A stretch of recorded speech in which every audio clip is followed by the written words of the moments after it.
मेरे मेरे मेरे को बीमार पड़ना है। ओके। तो ये मेरे भीतर है, ये कर्मों का जो है उदय प्रारब्ध है। ओके। उसके लिए जो है अगर मेरे बीमार जो है पड़ना है तो क्या है कि वो रोटी जो है वो रात वाली रोटी जिसमें जीव पड़े हुए हैं वो मेरे सामने आ जाएगी और मैं उसको खा लूंगा और बीमार पड़ जाऊंगा। तो वो रोटी है वो तो उपादान है और बीमार पड़ना जो है वह मेरा जो है वो उपादान था और रोटी निमित्त बन गई। एक एग्जाम्पल। दूसरा क्या है कि रोटी है लेकिन मेरा बीमार पड़ना मतलब रोटी पड़ी है सामने लेकिन मेरा बीमार पड़ना जो है उदय प्रारब्ध में नहीं है। तो क्या होगा कि आपकी श्रीमती आ जाएगी, अरे ये मत खाना, ये रात की रोटी सही नहीं है, वो हटा देगी। ठीक है ना। वो हटा देगी तो वो भी क्या है कि वो निमित्त नहीं बनी। वो भी एक तरीके से मतलब उसको निमित्त नहीं कह सकते। निमित्त में तो कार्य रूप में परिणित होने में कहते हैं। लेकिन वो क्या है कि सावधानी वो उसका जो है ना निमित्त था हटाने का, आपका नहीं था। कार्य रूप में दोनों मिलते हैं, दोनों के मिले के बिना जो है कोई काम नहीं होता। उपादान कारण होता है और जो है वो आपका जो निमित्त है वो मिलकर के दोनों कार्य कराते हैं।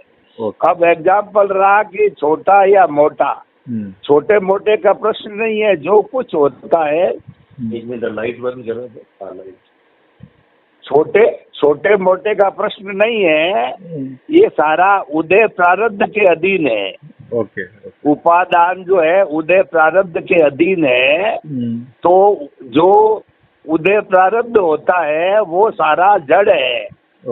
लेकिन जो आपने शुद्ध आत्मा की बात कही ये चेतन से जुड़ा हुआ है। ये उपादान, ये भी उपादान है लेकिन इसके अंदर जो है उसमें भी निमित्त बनता है तो वो चेतन से निमित्त बनेगा। ये भी उपादान है।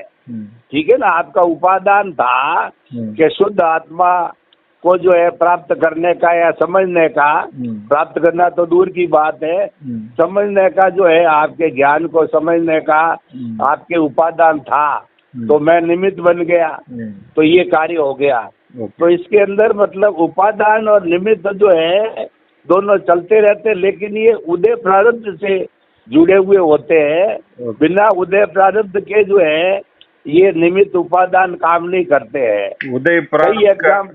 उदय प्रारब्ध का राजा कौन है अभी इसका कारण? उदय प्रारब्ध को है वो कर्म, उसके राजा कर्म है। दुनिया में जो कुछ जीवित प्राणी पे जो घटित होता है वो कर्मों के कारण होता है। जड़ का कोई कर्म नहीं होता। जड़ तो निमित्त बनते हैं, सहायक बनते हैं, उनके कर्म नहीं होते हैं जड़ के। वो तो सहायक तत्व, क्योंकि उनमें संवेदना नहीं है, उनके अंदर जो है वो कोई भी सोचने की शक्ति नहीं है उनमें, और जो है उनमें सुख दुख की अनुभूति नहीं है, इसीलिए उनके कर्म नहीं होते हैं। कर्म प्रश्न खड़ा होता है, आत्मा से जुड़ा हुआ होता है। जहाँ पर चेतना नहीं है वहाँ कर्म नहीं होते हैं। तो ये सारा जो है कर्मों का जो है सबका राजा। सवाल जो है उदय प्रारब्ध का नहीं है।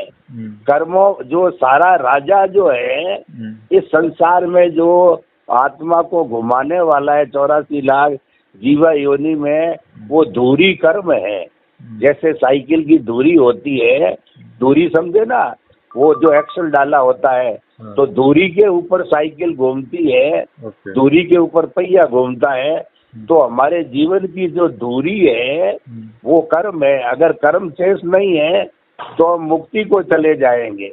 हम जो है वो 84 लाख जीवा योनि के अंदर घूमेंगे नहीं है। तो उदय प्रारब्ध का मतलब क्या है कि वो कर्म एक्शन में आना। हमारे कर्म क्या है, कई जन्मों के कर्म जो है चिपके हुए पड़े हुए आत्मा में, वो चुपचाप पड़े हैं, वो प्रभाव नहीं डालते हैं। उसको गीता की भाषा में कहते हैं कि जो संचित कर्म वो स्टोर हाउस के अंदर पड़े हैं, लेकिन वो जब एक्शन में आते हैं, जब भुगतान में आते हैं, जब रिजल्ट देते हैं, तब उसको उदय प्रारब्ध कहते हैं। उदय शब्द तो है जैन धर्म का और प्रारब्ध है वो गीता का शब्द है, दोनों का अर्थ एक ही है। इसीलिए उदय प्रारब्ध से व्यक्ति जो गीता वाला भी समझ जाता है, जैन वाला भी समझ जाता है कि जब उदय में वो खड़ा होता है आत्मा से तब जाकर के उसका रिजल्ट, मतलब रिजल्ट में आने को उदय प्रारब्ध कहते हैं सबका। हर चीज का जो है वो उदय प्रारब्ध होना जरूरी है, उसके बिना वो कर्म जो नहीं आएगा। जैसे कि आपका उदय प्रारब्ध हुआ जो है चेतना को इतना गहराई से समझने का, पहले नहीं था, तो पहले नहीं था, तो अब जो है वो उदय प्रारब्ध हुआ, तो आप प्रश्न कर रहे हो और धीरे धीरे सीख रहे हो। जब सीखते रहोगे तो धीरे धीरे स्पर्श भी चालू हो जाएगा, एहसास भी चालू हो जाएगा।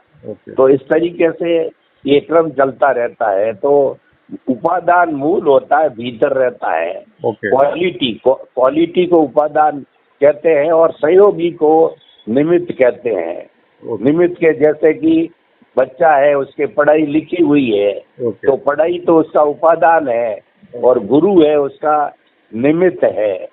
मेरे जो है वो मान लीजिए कि जो है बीमारी आनी है, तो वो बीमारी तो मेरा उपादान है और निमित्त जो है कोई भी, जैसे कि कपड़े नहीं पहने हुए, सर्दी लग गई और जो है वो मैंने जो है वो गंदगी के अंदर जाके बैठ गया, गंदगी पकड़ में आ गई, तो ये उदय प्रारब्ध होते हैं। वो जो है वो उसके अंदर निमित्त और जो है वो उपादान दोनों का होना बहुत, ये दोनों कारण है, निमित्त और उपादान। इन कारणों से ही कार्य होता है और वो कार्य है हमारा उदय प्रारब्ध है। उदय प्रारब्ध होता है जब ये एक्शन में आते हैं और जब ये हम बीमार पड़ते हैं, कर्मों का भुगतान होता है। जब ये भुगतान होते होते होते होते नए नहीं जुड़ेंगे और पुराने कटते जाएंगे, तो फिर क्या एक दिन हम पूरे साफ हो जाएंगे और मुक्ति को चले जाएंगे। जैसे कि अभी उपादान के अंदर हम अगर वीतराग जोड़ देंगे, वीतराग का भावना जोड़ेंगे, उपादान तो जो है, जो नेचुरल जो होना है वही होगा, हम कुछ आगे पीछे नहीं कर सकते हैं। लेकिन जब उपादान का वो एक्शन होगा, कुछ भी हम जो निमित्त है, हम वीतराग के निमित्त से हम उपादान को कंट्रोल, वो देख सकते हैं, क्या पूछ रहा हूँ, उसको संभाल सकते हैं। ऐसा है, मैं शुद्ध आत्मा हूँ ना, तो वीतराग कहने की जरूरत नहीं होती है। मैं शुद्ध आत्मा का मतलब मैं ईश्वर हूँ, मैं केवली हूँ। हम बोलते हैं नहीं कि मैं शुद्ध आत्मा हूँ, इसका मतलब मैं केवली हूँ। मैं केवली हूँ, मैं भगवान हूँ, मैं मोक्ष में जाने वाला जीव हूँ। लेकिन इसका अर्थ ये नहीं है कि आप मोक्ष चले गए, ये आपका लक्ष्य है। हम बार बार बोलते हैं, लक्ष्य को याद करते हैं, अपने अस्तित्व को याद करते हैं, अपने स्वभाव को याद करते हैं। आप जो इसीलिए बार बार बोलाया जाता है। आप बार बार बोल रहे हैं, हम भी बोल रहे हैं गुरु, लेकिन प्रैक्टिकल में अभी हम एक केला ले रहे हैं, एक केला में एक साइड छिलका छील देते हैं, फिर बाकी का छीला नहीं, तो हम बोलेंगे हम तो केला छीला हुआ है, एक पन्ना आपने छीला हुआ है, बाकी का छीलने का बाकी है, तो कैसे होगा? बराबर है, तो कैसे वो प्रोसेस है। ऐसा है, केला जो है ना, छिलके चारों तरफ के 4 छिलके हैं, सिर्फ एक, तो एक उतारा तो वो फिर 25% काम हुआ। फिर दूसरा उतारोगे तो वो तो एक साथ थोड़ा ही उतरता है, वो तो धीरे धीरे उतरता है ना। प्रैक्टिस कहिए, काम कहिए, ऐसा अभ्यास कहिए, ये करते करते होता है ना, एक साथ तो होता नहीं है ना, तो धीरे धीरे होगा। भोग लग जाएगा दादा, फिर एक छिलका एक साइड छिलने में कितने भोग लग जाए, 4 इस साइड छिलने में कितने भोग लग जाएगा। वो पता नहीं कितना है, क्या है, कुछ मालूम नहीं अपन को। असेसमेंट है, असेसमेंट मालूम नहीं, और असेसमेंट के अंदर टाइम खराब नहीं करना है। असेसमेंट में कोई कैलकुलेशन में समय खराब नहीं करना है। समय जो लगाना, जो कैलकुलेशन या कोई चीजें हम बनाते हैं कि ये छोटी है, ये बड़ी है, इसको इससे गुणा करो, इसको इससे जोड़ो, इसका इसमें से घटाओ, वो कोई मायना नहीं रखता है। आत्मा के अंदर तो एक ही चीज है कि आत्मा का एहसास होना चाहिए धीरे धीरे धीरे धीरे कि मैं आत्मा हूँ, मैं शुद्ध आत्मा हूँ, मैं शुद्ध आत्मा हूँ, ये एहसास होना चाहिए। एक साथ जैसे छिलका आपने एक तरफ उतारा तो ये थोड़ा थोड़ा एहसास हुआ, उसको कहते हैं ज्ञान दर्शन का डेवलपमेंट कहते हैं। सम्यक ज्ञान दर्शन पहले आपने 1% किया, 2 किया, 3 किया, 4 किया, जब 100% होता है तो वो केवल दर्शन कहलाता है। नेक्स्ट वर्ष के अंदर वो केवल ज्ञान होके केवल दर्शन हो गया तो निश्चित वो मोक्ष जाएगा। वो 100% होता है। 100% का मतलब ये हुआ कि आत्म तत्व के ऊपर 48 मिनट तक ध्यान कहीं इधर उधर नहीं जाता, उसको केवल दर्शन कहते हैं। तो ये डेवलपमेंट क्या है कि हमारे साथ जाता है, जो आत्मा जाती है ना, तो आत्मा के साथ में एक तो अज्ञान जाता है। जो हम जो इकट्ठा करते हैं जन्म भर, वो अज्ञान है। और एक आत्मा का जो है उपादान होता है, आत्मा की क्वालिटी होती है, वो सम्यक ज्ञान सम्यक दर्शन है। वो आपने वो परसेंटेज वाइज होता है, 1%, 2%, 100%। वो आपने कितना इस जन्म में इकट्ठा किया, वो कैरी फॉरवर्ड होता है। और वो ये वापस खुलेगा कब? मनुष्य जीवन में ही। दूसरा कोई भी योनि के अंदर वो पड़ा रहेगा। आप देव योनि में गए तो वो सुप्त पड़ा रहेगा, और मनुष्य योनि में आए जब वो अकाउंट खोलेगा 2% का 3% होगा। ये घटता नहीं है, बढ़ता जाएगा। तो इसीलिए भाव मान लो जो है 10 भाव किए तो हर भाव किसी में 10% बढ़ाया, किसी में 1% बढ़ाया, किसी में 5% बढ़ाया, तो वो 10 भाव में 100% हो गया। उसको केवल दर्शन कहते हैं। अभी तो इसको ये मेन चीज है। नौकार मंत्र कल मैंने गिना था, तो नौकार गिनते गिनते पहले तो पुराना कर्म को क्षय करने में टाइम लग जाता था, लेकिन कल ऐसे भाव आए कि अभी फॉरवर्ड वर्धमान के 100 भाव में मैं नौकार मंत्र बोलूंगा, मेरे पास रहेगा करके भाव आया था। अच्छी बात है। क्यों तो पिछले नौकार मंत्र का जो बोलने का भाव आता है नहीं, तो नौकार मंत्र बोलने का अर्थ क्या है? इसमें पुण्य संचय होता है। ये पुण्य जो है ये सदगति देता है। नवकार मंत्र जपना अच्छी बात है, जपना चाहिए, पर ये सदगति देता है। लेकिन अपने स्वरूप को याद करने में क्या है, इसके अंदर पुण्य पाप का निकाल है। ये मैंने क्या बताया, आप ज्वेलरी वाले हो, ये लंगड़ी है, 24 कैरेट का सोना है, इसके अंदर कोई अशुद्धि नहीं है। इसके अंदर ये पुण्य पाप है। पाप तो खैर बोलते हैं, लेकिन पाप तो करना ही नहीं है। पाप करेंगे तो हम जो है नरक और तिर्यंत के अंदर चले जाएंगे। इसलिए पाप शब्द को अपन छोड़ते जा रहे हैं। उस गति से तो दोनों बार निकलना ही है। और ये बातें इसीलिए कर रहे हैं कि दोनों गति हमारे आए नहीं, इसीलिए, और करेंगे तो आएगी भी नहीं। तो पुण्य पाप तो ये बोलचाल की भाषा में बोला जाता है, मूल वो पुण्य ही है। वो पुण्य इकट्ठा होता है। पुण्य का भी निकाल करना पड़ेगा। पुण्य भी एक अशुद्धि है, पुण्य भी एक कंकर है, इसको भी अनाज से निकालना पड़ेगा। तो जब निकालना पड़ेगा तो उसको इकट्ठा क्यों करो? तो क्वेश्चन ये है कि निकालना पड़ेगा। तो देखिए, 2 धाराएं हैं, दोनों अच्छी है। पुण्य कमाना कोई गलत नहीं है। हमारे जितने भी दरवाजे बंद करो, हमारा मतलब क्या है कि 2 रास्ते निकलते हैं। एक रास्ता तो पुण्य पाप का निकलता है, जो कि सदगति को जाता है। पाप शब्द मैं बोलता हूँ, उसको पाप को समझना, ये तो खाली समझाने के लिए बोला। एक मतलब जबान के ऊपर पड़ गया, पाप शब्द को डिलीट मारो, ठीक है ना। और अकेला पुण्य बोला नहीं जाता है, समझने के लिए पाप पुण्य बोलते हैं हम। तो हमने क्या, पुण्य को जो है वो इकट्ठा किया तो हमको सदगति मिलेगी।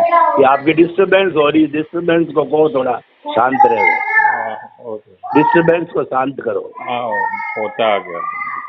हाँ, उनको बोलो कि थोड़ा सा या तो कमरा बंद करो या आप अपनी जगह बदलो, समझ में आवे। तो क्या है कि ये जो पुण्य पाप है ना, ये भी निकाल है। इसको भी निकालना पड़ेगा। तो जब इसको निकालना है तो इकट्ठा ही क्यों करो। समझदार व्यक्ति ये इसको इकट्ठा ही नहीं करता है, और कोई व्यक्ति इकट्ठा करना चाहे तो कोई बुराई भी नहीं है। ये हमको देखिए, दो धाराएं हैं। एक हमारे जितने साधु महात्मा पंच परमेश्वरी, ये जितना हमारा कुल धर्म है ना, ये सब हमको खींचता है और ये हमको पुण्य संचय करने में ले जाता है। इनका लक्ष्य है पुण्य संचय करके सदगति को जाओ।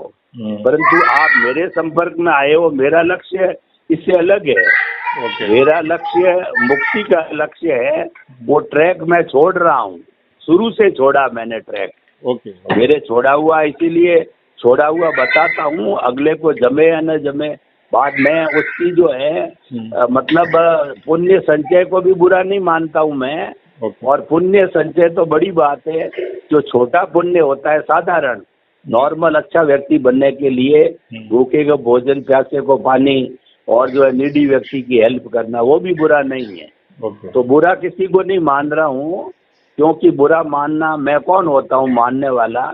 मैं कोई सिद्ध पुरुष हूँ नहीं, कोई केवली हूँ नहीं कि ये बुरा है, अधिकारी नहीं हूँ।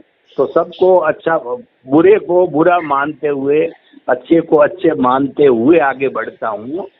क्योंकि अब आपको तय करना है। अपन की साड़ी की दुकान में चले गए, हमारे सामने जो है वो कई साड़ियाँ एक लेडी के सामने, तो अब वो कौन सी साड़ी पसंद करे उसको देखना है। तो 3 साड़ियाँ हमारे सामने हैं। एक तो भूखे को भोजन, प्यासे को पानी, थोड़ा पुण्य होता है, और एक ज्यादा पुण्य होता है जो सदगति, मनुष्य गति या देव गति को जाता है। और उस मनुष्य गति के अंदर फिर हम वही पुण्य, आगे पुण्य संचय करेंगे। एक रास्ता होता है आत्म धर्म का रास्ता होता है, जिसके अंदर पुण्य पाप का तो निकाल है ही है, पुण्य का भी निकाल है, उसको छोड़ते चलो। तो जितनी हमारी पूजन की विधियां हैं ये अच्छी है, या हमारा नवकार मंत्र सामायिक जो हमको बताया जा रहा है बुरा नहीं है, पर इसके साथ पुण्य का संचय होता है। आप चाहते हो कि पुण्य का संचय मुझे नहीं चाहिए, तो प्योर चीज है, सिर्फ उस प्योर चीज की बात करो। उस प्योर चीज, वो प्योर क्या है उसी की व्याख्या करो, उसकी बात करो, उसकी फिलोसॉफी। ये कहते हैं कि हरि अनंत, हरि कथा अनंत।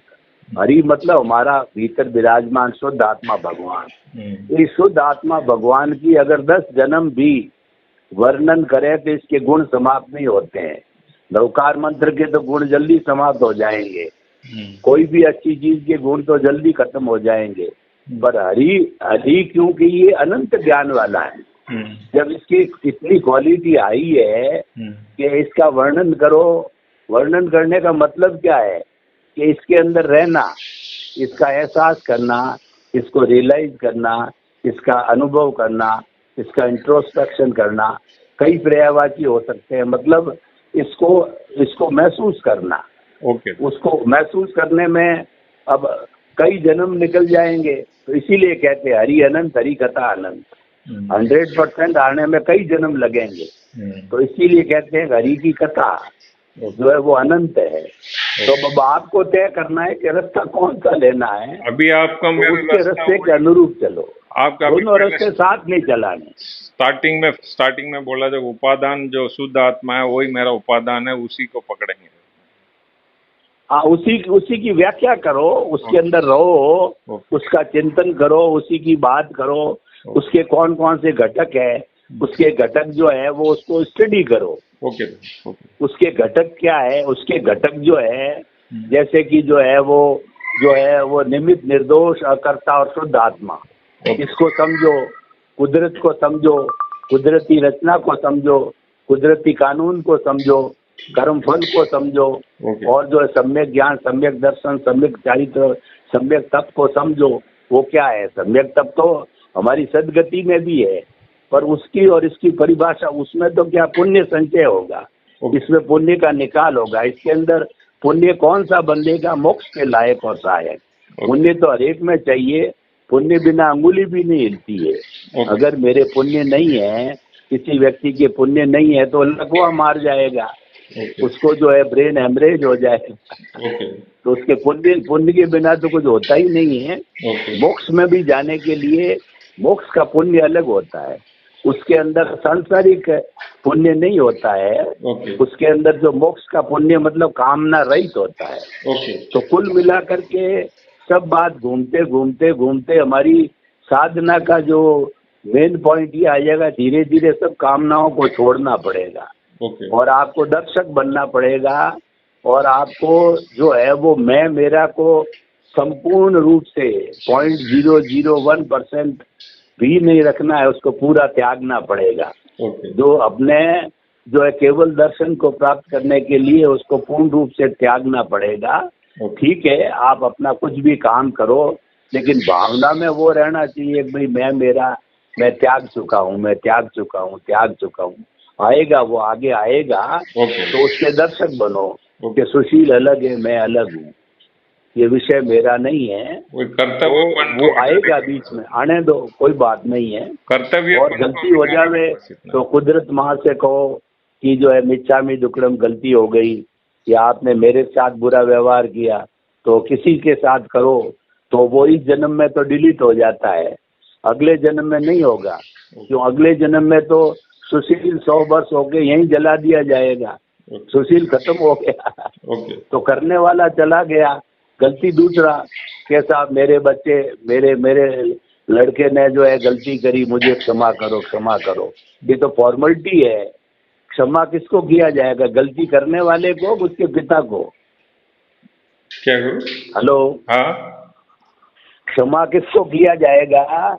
कोई लड़का ने गलती करी तो क्षमा प्रार्थी लड़का है, उसका पिता है, तो पिता है, उसका लड़का है। पिता तो एक फॉर्मेलिटी है, क्योंकि लड़का कर नहीं रहा है जो पिता कहता है। वास्तव में क्षमा प्रार्थी कौन है? क्षमा किसको लेनी चाहिए? गलती लड़के ने की तो लड़के को गलती लेनी चाहिए, बाप को नहीं। गलती लड़के ने की तो उसको लड़के ने क्षमा करना चाहिए। लड़के को क्षमा मांगनी चाहिए और बाप क्षमा करना चाहिए। हाँ, लड़के को गलती मांगनी चाहिए, क्षमा तो अगले वाला करेगा। तो इसीलिए क्या है कि आप इस जन्म में जितनी गलतियां करो वो क्षमा मांग लो तो डिलीट होती जाएगी। अगले जन्म में वो डिलीट नहीं होगी, जो अगले जन्म में अब जैसे पिछले जन्म में मोहन था, मोहन ने जो गलतियां करी उसको आपको क्षमा मांगने की जरूरत नहीं है। मतलब इसमें अध्यात्म विज्ञान में क्या है कि जो पिछले जन्म का जितना भी कर्म फल आ रहा है वो कर्म फल करने वाला मोहन था, भुगतने वाले आप हो। तो जो आप उसको भुगतो, दर्शक बनो, तो आपको भुगतना तो पड़ेगा, परंतु भुगतने पे अगर आप उसके दर्शक बनते हो, उसके साथ नहीं जुड़ते हो, तो नया कर्म नहीं बनता है। और उसके साथ जुड़ गए तो फिर नया कर्म, नया कॉज बढ़ेगा, नया कर्म बंधेगा। बिल्कुल इसकी थ्योरी यही है। उसको देखने वाले बनो, मतलब सुशील को के देखने वाले बनो। सुशील कौन खा रहा है? सुशील खा रहा है। कौन पहन रहा है? सुशील पहन रहा है।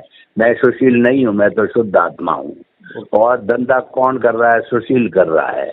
मतलब देखिए, ऐसा है कि अध्यात्म विज्ञान के अंदर बहुत छोटी छोटी परिभाषा है। सम्यक ज्ञान क्या है? मैं शुद्ध आत्मा हूँ, ये सम्यक ज्ञान है।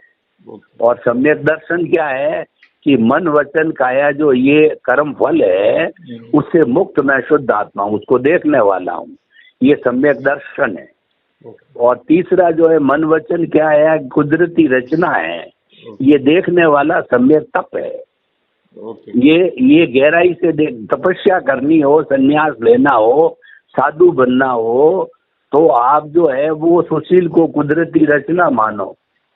कौन खा रहा है? सुशील खा रहा है। कौन पी रहा है? गलती कौन कर रहा है? सुशील कर रहा है। तो ये सम्यक तप है, ये सद्गुणा है। और जो है मतलब जो है वो मन वचन काया जो कुदरती रचना से मुक्त ऐसा मैं शुद्ध आत्मा हूँ। ये सम्यक चारित्र है। मतलब इसको हम बार बार जीवन में डालेंगे तो ये हमारा सम्यक चारित्र बन जाता है। इसमें परिभाषा अलग है, और जो परिभाषा हमारे साधु संत हमको बताते हैं वो परिभाषा ये है कि सम्यक ज्ञान क्या है कि जो है हम जो है वो इस मन वचन काया को नियंत्रण करें, हम साधु बने, सम्यक ज्ञान हो गया।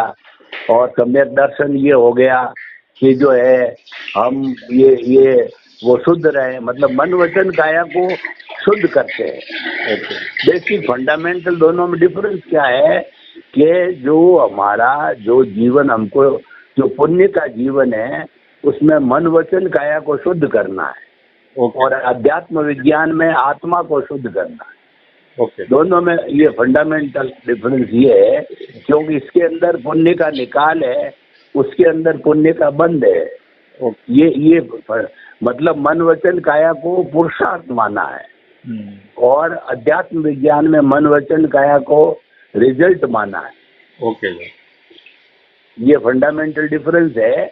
वो अपना डिफरेंस है जो है हमारा शुरू से चला आ रहा है, क्योंकि हमारे तीर्थंकरों ने देखा कि व्यक्ति इससे ज्यादा कर नहीं सकता, तो उन्होंने सदगति का रास्ता बताया। लेकिन वो खुद रास्ता लेते हैं, वो अध्यात्म विज्ञान का लेते हैं कि ये किसी साधु की, किसी साधक की इतनी ताकत नहीं है, तो बताते नहीं है।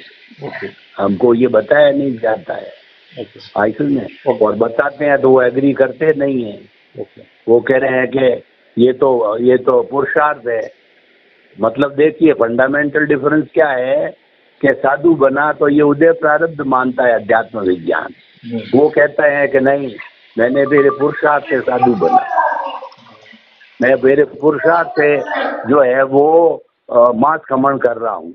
अध्यात्म विज्ञान कह रहा है कि मांस खमन आप कर रहे हो, एक आपका उदय प्रारब्ध है। और अध्यात्म विज्ञान कहता है कि मन वचन काया की कोई भी बात आत्मा तक नहीं पहुँचती है, वो तो कर्म फल है, यही समाप्त होता है। इतना बेसिक डिफरेंस है। मन वचन काया की कोई भी बात आत्मा तक नहीं पहुँचती, आत्मा तक आत्मा का चिंतन ही पहुँचता है। मेरे द्वारा मेरे से बात करना, वही सिद्धांत है। ऐसा में ये तीर्थंकरों का रास्ता है, ये सामान्य व्यक्ति नहीं कर सकता। बहुत हैवी जो है वो, जिसके अच्छा जो है वो मोक्ष के लायक और सहायक पुण्य जिसके हो, वो इस रास्ते को ले सकता है। वरना वो कहेगा क्या ऐसे होता है क्या, हमारे वो धीरे करेगा। लो आपकी आवाज धीरे आ रही है। हाँ, वॉल्यूम कम कर रखा है क्या? नहीं होता आ रहा जा रहा है, इसमें देखता हूँ। तो वो क्या है कि वो कहेगा कि हमारे आचार्य गलत है क्या, आप साधु से ज्यादा जानते हो क्या, नहीं आप साधक हो क्या, वो ऐसे प्रश्न करेगा आपसे। Okay sir. ये चीजें जब आप लोगों को समझाने लगोगे तो ऐसे प्रश्न बहुत आएंगे, आप ज्यादा जानते हो क्या साधुओं से। नहीं। तब वो कहना भाई आपकी इच्छा वो करो, हमको हमारे जो है पुण्य से ये चीज मिली है, हम बता रहे हैं, आपकी मर्जी हो तो आप अपना कर रहे हो, करते रहो, हम क्या मना करते हैं। हमको तो उससे एक ऊपर की चीज मिली है। आपको अच्छा लगे तो लो, जैसे अब आपको अच्छा लग रहा है तो बार बार प्रश्न कर रहे हो, और हम भी बता रहे हैं। तो हमारे पास में प्रश्नोत्तरी उन लोगों की आती है कि जो इसमें इंटरेस्ट रखते हैं। जो इंटरेस्ट नहीं रखते हैं उनकी नहीं आती है। वो तो कह रहे हैं हम तो समाई करते हैं, वही अच्छी चीज होती है। तो समाई क्या, वो मन वचन काया से जुड़ी हुई है। मन वचन काया की कोई बात आत्मा तक नहीं पहुंचती है। बोलो क्या करना था। इतना डिफरेंस है। वो पुण्य होता है, ये निकालना पड़ेगा। जो आप इकट्ठा कर रहे हो इसको भी निकालना पड़ेगा। तो इकट्ठा क्यों कर रहे हो? मोक्ष की दृष्टि से हो। कोई कहे नहीं मेरे तो सदगति अच्छी मिल रही है, देवगति मनुष्य गति दोनों में। इसमें सिर्फ मनुष्य गति है। इसमें अगर अच्छी तरह से करे, आत्मा का रियलाइजेशन करे तो मनुष्य गति है। धीरे धीरे धीरे धीरे धीरे धीरे आगे बढ़ता रहता है। और अंदर कॉज भी डालना कि मुझे सिर्फ मनुष्य जन्म मिले, क्योंकि मुझे ज्ञान दर्शन का डेवलपमेंट करना है, मुझे मोक्ष को जाना है, भीतर विराजमान शुद्ध आत्मा भगवान मुझे मनुष्य की गति देना, मुझे देव गति नहीं चाहिए। ऐसे भाव भी डालने होते हैं। बार बार रोज भाव डालेंगे तो वो भाव जो है वो आगे जाके परिणित हो जाएंगे। हर बार मनुष्य जन्म मिलेगा और हम सामायिक संवर त्याग भजकान और करेंगे। जो कई लोग होते हैं ना कि ये धार्मिक है, तो वो जितना ज्यादा धार्मिक होगा उतना वो देवगति के नजदीक जाएगा। साधु श्रावक ये सब जो है देवगति में जाते हैं। ओके।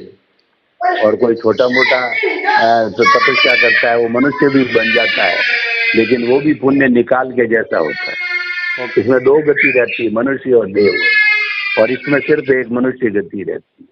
वो निर्णय अपना अपना होता है, लेकिन इसको प्राप्त करना कोई साधारण काम नहीं है, केवलियों का रास्ता है। तो ये हरेक के बस की बात नहीं है जी। बात ये है इतना इतना तेज वो झेल नहीं सकता, इसका तेज इतना भारी होता है वो पकड़ नहीं सकता है, मतलब पागल हो जाता है। नॉर्मल व्यक्ति इस बात को समझ में नहीं आएगी उसकी, क्या कह रहे हैं। वो कह रहे क्या क्या बोल रहा है, मैं शुद्ध आत्मा हूं, मैं घमंड कर रहा है। अपने आप भगवान बन गया, अपने आप केवली बन गया, वो समझता नहीं इसके तर्क को समझता नहीं। वो कहेगा वो घमंड करता है। आप कहोगे ना कि मैं स्वयं ईश्वर हूँ, नहीं समझेगा, उसको कहना नहीं है। वो तो जिसको क्या है कि मैं शुद्ध आत्मा ही बोलना ऐसा, और समझता है उसको मैं ईश्वर हूँ, तो वो अच्छा समझेगा कि ये सही कह रहे हैं, यानी मैं मोक्षगामी हूँ। तो ये बातें हैं, मतलब किसको क्या जमता है उस पर है। हमको हमारे पुण्य से ये मिला, हम इसकी करते हैं, क्योंकि वो भी निकालना है, तो उसको इकट्ठा ही क्यों करें। बुरा नहीं मानते हैं, इकट्ठा ही क्यों करें बात। ओके सर, ठीक है, ओके सर, धन्यवाद। ओके।